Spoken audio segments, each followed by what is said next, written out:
Hello प्यारे बच्चों, आज हम 2025 इंग्लिश का जो पेपर हुआ था उसका सेक्शन सी ग्रामर का जो पार्ट है उसको सॉल्व करेंगे। ये एच जेड वाला सेट है मेरे पास, H Z. Question number 4, choose the correct option to answer the following questions. यानी कि इनमें से हमें जो हमारे पास 5 क्वेश्चन दिए गए, 2-2 नंबर के हैं, 5 दिए गए हैं, इसमें ये हमको सॉल्व करने हैं। A that which can not be corrected is called, यानी कि वन वर्ड सब्स्टिट्यूशन में से है ये इनकोरिजिएबल, जिसका सुधारने हो सके, इसलिए फोर्थ जो हमारा पार्ट है वो सही हो जाएगा।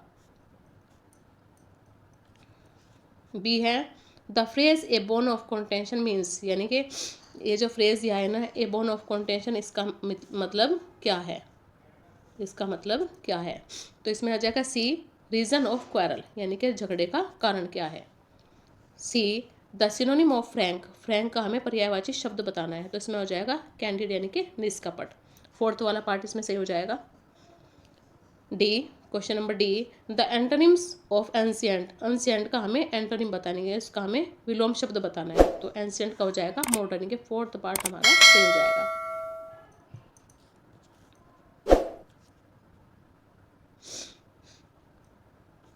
E always speak a truth, always speak a truth, यानी कि जो हमारा जो ट्रूथ है वो एक भाववाचक संज्ञा है। क्या है ये भाववाचक संज्ञा है,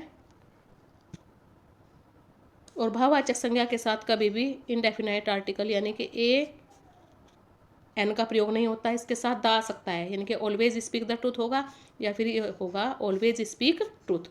ए हमारा जो है इसमें थर्ड जो पार्ट है वो सही हो जाएगा, ए इसके अंदर मिस्टेक है, एरर है। Question number 5, change any one of the following into indirect narration, यानी कि इन दोनों में से हमें क्या करना है, एक इनडायरेक्ट में चेंज करना है। मैंने दोनों को सॉल्व किया है। He said to me I shall help you today, तो क्या हो जाएगा इनडायरेक्ट स्पीच में इसका, he told me that he would help me that day, today का हो गया हमारा दैट डे। दूसरे वाला पार्ट है इसका, he said to his friend good morning how are you, interrogative sentence का पार्ट है ये। इनडायरेक्ट में कैसे चेंज होगा, he wished his friend good morning and asked how how he was, ये आ जाएगा इनडायरेक्ट स्पीच में।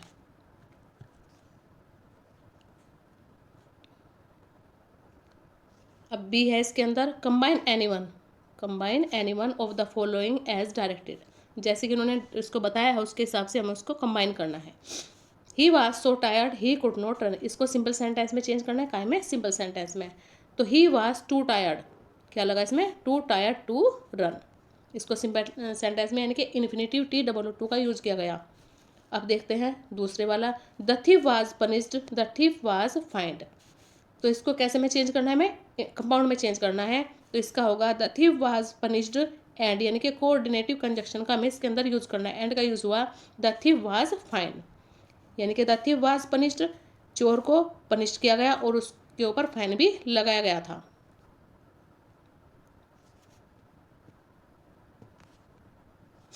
अब सी है इसके अंदर, ट्रांसफॉर्म एनीवन, इनमें से एक ही करना है, of the following as directed, Nainital is not so hot as Agra, ये हमारा पॉजिटिव डिग्री का वाक्य है और इसे हमें कंपैरेटिव में चेंज करना है। आगरा इज होटर, यानी कि ई आर लगाने से हमारा TR लगाने से कंपैरेटिव डिग्री में चेंज हुआ देन नैनीताल, ये कंपैरेटिव डिग्री है, Agra is hotter than Nainital. अब आता है दूसरा, their glory can never fade, तो इसको क्या करना है, इसको हमें इंटेरोगेटिव सेंटेंस में चेंज करना है, modal verb can their glory ever fade, हमारा ये हो गया interrogative sentence.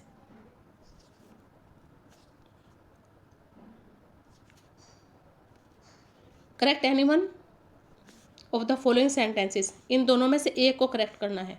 Death is preferable than dishonour, यानी कि क्या होगा इसके साथ में, इनके साथ junior, senior, inferior, interior, preferable, इनके साथ हमेशा टू प्रीपोजिशन का यूज होता है, तो इसमें टू लगेगा ना कि देन नहीं लगेगा, देन नहीं लगने का इसमें। दूसरे वाला है second, if he will come I shall go with him, तो क्या होगा इसका, इफ़ ही कम्स, यानी कि सिंपल प्रेजेंट हो गया, आई शैल गो विद हिम, पहला पार्ट हमारा सिंपल प्रेजेंट हो गया, और दूसरा जो हमारा है फ्यूचर टेंस में चेंज हो गया। E. Use any one of the following pairs of words in your own sentences to make the difference in their meaning clear। यानी कि एम्पायर का मतलब है साम्राज्य, एम्पायर का मतलब साम्राज्य, और एम्पायर का मतलब होता है वह व्यक्ति जो खेल के नियमों के पालन पर निगाह रखता है, एम्पायर कहलाता है। ठीक है, अब आता है चेक। चेक मीन्स जांच करना, चेक का मतलब है जांच करना, और चेक होता है बैंक द्वारा मुद्रित एवं जारी कागज प्रपत्र, हमारा चेक कहलाता है। अब देखते हैं ट्रांसलेशन जो दी इन्होंने। Translate the following passage into English, यानी कि इस पैसेज को हमें इंग्लिश में बनाना है, इंग्लिश में चेंज करना है। चाय का उत्पादन सर्वप्रथम चीन में हुआ था। तो चाय को हम क्या कहते हैं? टी। उत्पादन का मतलब है प्रोड्यूस्ड, सर्वप्रथम का मतलब है फर्स्ट, चीन का मतलब चाइना, हुआ था यानी कि पास्ट कंटिन्यूअस में सेंटेंस जा रहा है। तो tea was first produced in China.